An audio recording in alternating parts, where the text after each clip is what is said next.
Kapag ganitong marami tayong pinoproblema, ang ilan nakakakita ng kung ano-anong senyales di umano kahit pa sa kalangitan. Gumagalaw! Gumababa siya yung colors. Makulay na ulap na ang laki, gaplato. Apat na pa, apat. Apat na ipo-ipo.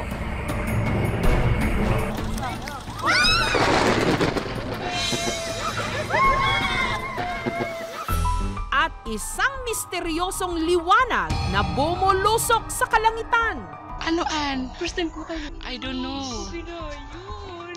Sa Dream Flash. Malabo ka. Aeroplano. Parang mga eksena sa isang sci-fi o science fiction na pelikula na sabay-sabay nangyari nitong nakaraang linggo. Meron nga bang kakatuwang nangyari sa ating kalangitan at kalawakan?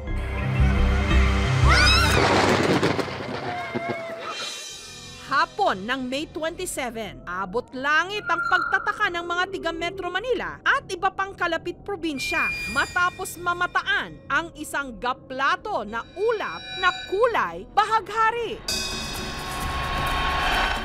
Ang photography enthusiast at first-year astronomy student na si Aldrin, tila nasa alapaap daw nung nasilayan niya ito. Isasala ko po sana that time yung bintana po namin nung napansin ko po yung isang cloud formation na may matitingkad na kulay na parang bahaghari. Kinuha ko po yung camera ko, napawaw po. First time ko po yung makita. Pero kung si Aldrin namangha sa kanyang nakita, ang ilang netizens na bahala. Baka signos daw ito ng paparating na trahedya. Pero ayon sa Pag-asa, walang dapat ikatakot. Ang makukulay na ulap, isa lamang iridescent cloud. Normal na nangyayari po ito, lalong-lalo na kapag at a particular angle, yung mga incoming rays from the sun ay tumama sa mga maninipis na cloud sa higher level ng ating atmosphere. Gumagalaw! Once na tumama yung incoming sun's rays dito sa mga water droplets at ice crystal, nagkakaroon po ng mga proseso ng refraction. Lumalabas po yung iba't ibang kulay na karaniwan nakikita natin kapag may rainbow. Makalipas naman ang 3 araw, ito ang tanawing nahuli cam sa Laguna de Bay. Hindi lang isa, hindi lang dalawa, kundi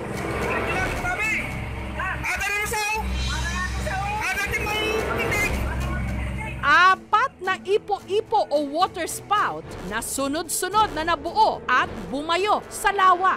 Pang-apat yung isa. Di ba delikado yan? Dalawa lang yan kanina eh.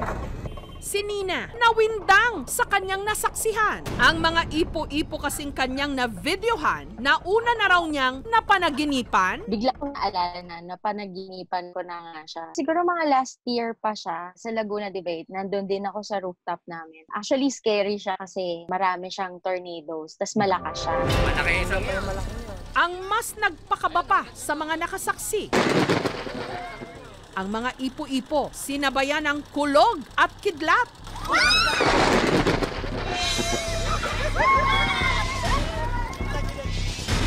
Ang mga ipo-ipo, tumagal ng mahigit 20 minutes.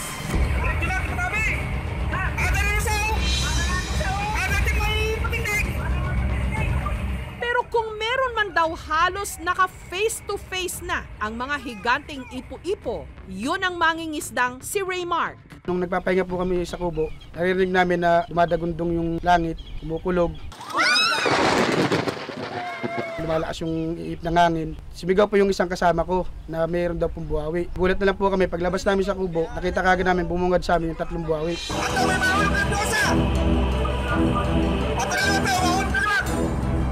Nagpanik daw si Raymark dahil sa tansya niya, pupuntiryahin nito ang tinutuluyan nilang kubo. May bumaba po na isa pang buhawi, mga 1 kilometro lang po ang lapit. Natarap-tarap po kami, natakot, sigawan na po kami sa kubo.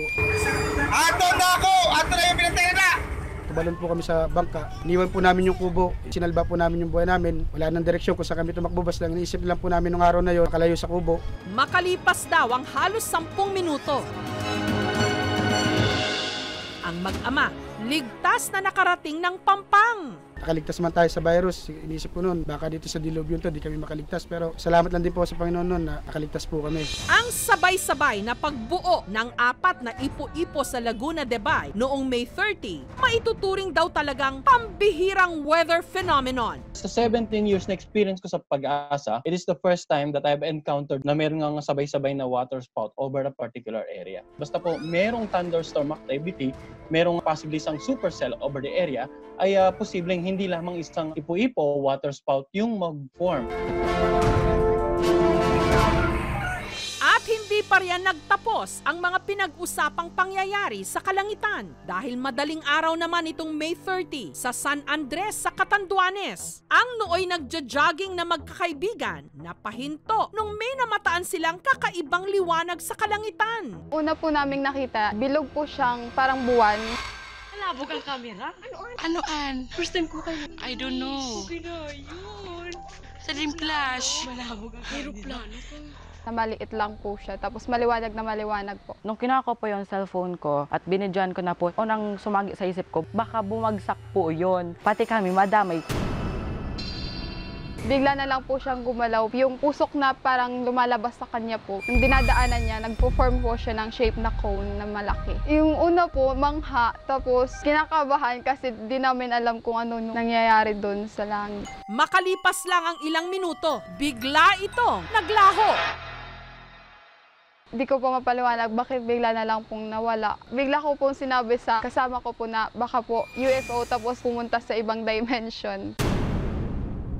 Napasagi po din sa isip namin kung eroplano po yun, ibang kulay niya, tsaka yung nakita po namin wala po siyang tunog. Parang totoong UFO po, parang sign po yun na may mangyayari ganun po. Nagtaka lang ako kung saan siya nanggaling o nagmula, ano ba talaga siya. Para siyang UFO ba? Ganun. Ano, Ann? I don't know. Sabi ko, hindi ito gawa ng tao. Gawa siguro ito ng may kapal. Ano, Ann? First time ko kayo. I don't know. Okay na yun. Sa Dream Flash. Madaling araw ng May 30, na videohan ng barkada nina JB at Jesslyn. Malabog ang camera? Ano, Ann? First time ko kayo. I don't know. Okay na yun. Sa Dream Flash. Malabog ang Aeroplano. Ang bumubulusok na liwanag sa kalangitan ng Catanduanes.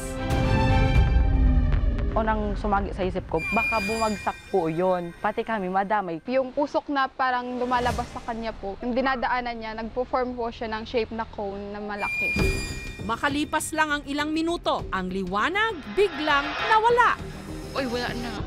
Bigla ko po sinabi sa kasama ko po na baka po UFO tapos pumunta sa ibang dimension. Napasagi po din sa isip namin kung eroplano po yun, ibang kulay niya, tsaka yung nakita po namin wala po siyang tunog. Parang totoong UFO po, parang sign po yun na may mangyayari. Ayon sa Civil Aviation Authority of the Philippines o CAAP, imposible raw na eroplano yon. I don't know. Doon sa area na yon, walang dapat lumipad during that time, 4 o'clock. Because ang nearest airport doon only operates 6 a.m. So, very remote na eroplano. Kung nagka-crash na eroplano, dapat may apoy. Puti nga lang eh. Dapat may kulay apoy yan, di ba? Reddish or orange. Pwede ba itong UFO o unidentified flying object? Actually, yung nakita nila ay isang malaki o ordinaryong isang shooting star. Ayon sa Pag-asa, ang nakunan sa kalangitan ng Catanduanes, isang uri ng meteor na kung tawagin, fireball o bolide. Kasi yung trajectory niya parang sa aeroplano eh. Gumuguhit siya sa ibabaw ng atmosphere natin. So habang tumatakbo siya dahil sa friction, nag-aapoy yung kanyang katawan, no? Sa likod niya, buntot niya, nagkakaroon ng condensation, contrail kung tawagin, parang ulap. And then makikita mo habang siya tumatakbo, bigla na lang siya nawala. Na-disintegrate na yung katawan niya. Masaya po kami na kahit paano po, nalaman po namin na yan pala isang lalakaw lang. Apat na ba? Apat! Kakatwa na nasasaksihan na natin ngayon ang ganitong mga pangyayari sa tulong din ng hawak-hawak nating mga kamera. Kaya pwede itong pag-aralan. Gumagalaw! O pagmasdang mabuti para rin ang ating mga isipan maliwanagan. Mga kapuso, kung nagustuhan niyo po ang videong ito, subscribe na sa GMA Public Affairs YouTube channel and don't forget to hit the bell button for our latest updates.